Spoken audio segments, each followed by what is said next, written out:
Second shot here for Padraig Harrington at 11. Like he was in a fairway bunker. Pretty good contact. Yes, it was, and an excellent play. Great shot by Padraig. A couple of weeks ago, 68 on the final day, pushing Harrington into a tie for 7th. And a birdie here. It gets a -3. So Padraig Harrington in the Friday conversation here, right in the middle of his day at -3. Big tee shot here for Padraig. He can go flag hunting. He's got a backstop behind this hole. We've already seen it utilized, and this, oh, he got over. Oh, no. Had that been on line with the flag, he wouldn't have had that problem. It would have been a bigger back slope and been okay. He's aiming pretty straight with this up this slope. That stayed there. Goes the other way. There you go. Really well done. That's, oh, I thought it was going to go a little further down that slope. I'm surprised it died so quickly. Yep, good putt.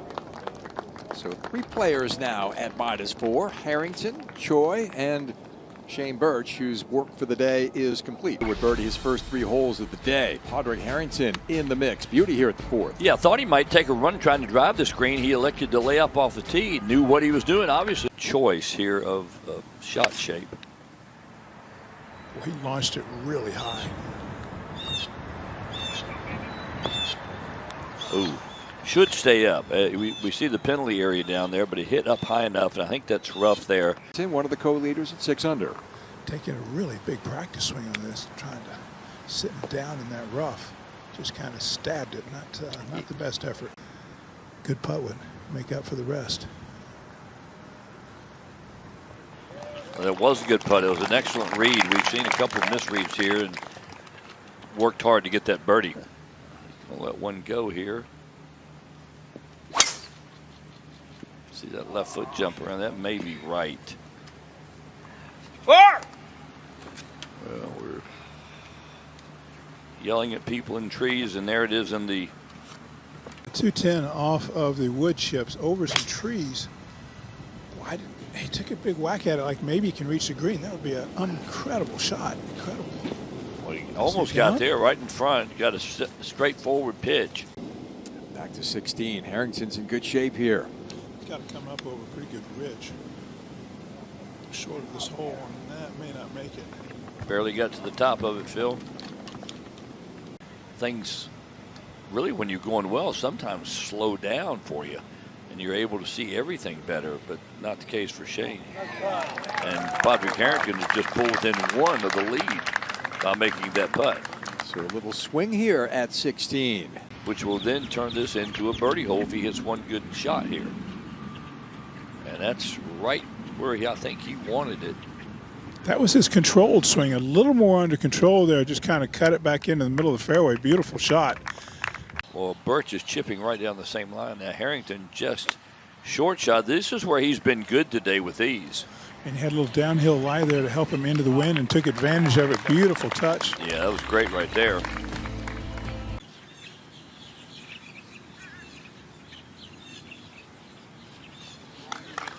There's your new leader. Authoritative stroke. Yes, That's it was. birdie at 17 for Harrington. Double bogey for Birch. We got a new leader. At the 5th, Harrington's in the rough. Really nice swing and contact. Judges this very nicely. And he just keeps the birdies going. At the 6th, so did Harrington, who's been keeping it on the ground from off the greens this week. He has. Putter here after an iron shot just off the right side of the green, and that's really well done. And he really has it going. 5 under through the first 6 holes. This was down at the 7th, the short par 4. Not only a beautiful picture of the ball and a good example right here. That's a lovely shot by Harrington. At 6, I thought he would step up here and try and stay aggressive, but he chose not to.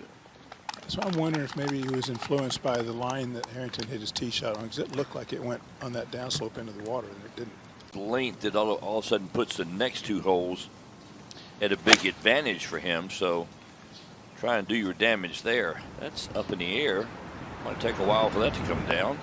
Well, he takes it on anyway. What a shot. What a shot. 2 that time. Boom. Oh, that could prove to be massive. Harrington. Now can he put it in the fairway? How good his footwork's been. Let's see if he lets this one rip. That left foot, the key. Yeah, that was the harder swing. That one had a little bit more jump around. Don't they do that at Wisconsin starting the fourth quarter? Jump around. And he's in the fairway.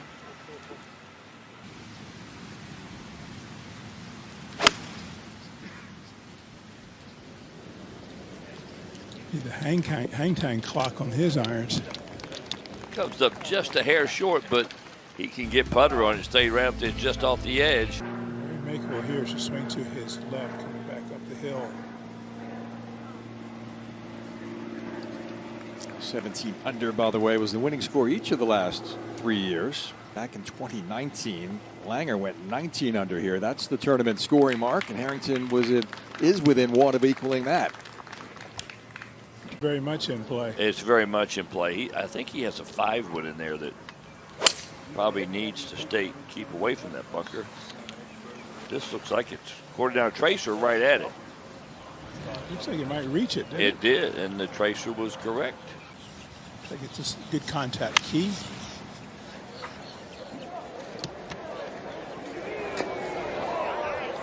That was very good contact. Beautifully done. That was a great shot there. Classy finish. Yeah, the other thing, he never really, other than the 9th tee shot, he never put the ball really in any bad position. And there you go, birdie to finish it off for Padraig Harrington. Didn't need it, but he'll take it. Birdie at the last, capping off a decisive and dominant performance from Padraig Harrington, the champion here at the TimberTech.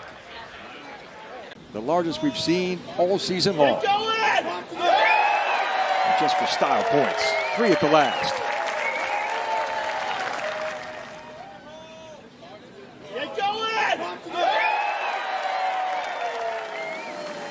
Second victory of the season for the man who has gone back-to-back in Endicott, New York, the Dick's Sporting Goods Open. So close this year in a couple majors. Your second win, you're defending champion next week in the Charles Schwab Cup Championship. How big was this win for you? Yeah, it was important to win from being in front. You know, I think as players, we like to keep the idea that if we get a lead, we can handle the pressure. So it was very important for me, and especially after a good start. Bernard came back at me. Holding that putt 9 was massive for me. You know, it could have been a 3-shot swing, and kind of batten down the hatches for a few holes after that, and then the last few were a little easier. You came out in a vengeance, birdied 6 out of your first 7 holes. What was the mindset that led to that start? You know, the first couple of holes have been nice to me all week, so I've made plenty of birdies. I struggled in the middle of this middle of the round every day, so you know it was nice to get that start. And I tried to keep riding it, to be honest. And you know, number 8, I nearly holed for birdie to go 7 under, and I was working out in my head. I says, par 71, only need to make 12, and that would be a 59. How hard is it to shoot 59? Like I just hit a wall then. You talked yesterday, you talked last year a lot about it. You know, yesterday also you echoed how much more fun you have on this tour being in contention. Did you have a little more fun today? 100%. It's you want to be at the top of the leaderboard. You know, I feel pressure out here. I'm nervous, you know, no doubt about it. But it's a different sort of nervous than when you're playing. And you know, you're playing regular events. You just can't take any body blows in regular events. You know, you feel like if you make a bogey that you know you've no chance. Whereas out here, you know, you're trying to handle the pressure. You're trying to handle your emotions, and it's just I don't know why I go back. To be honest.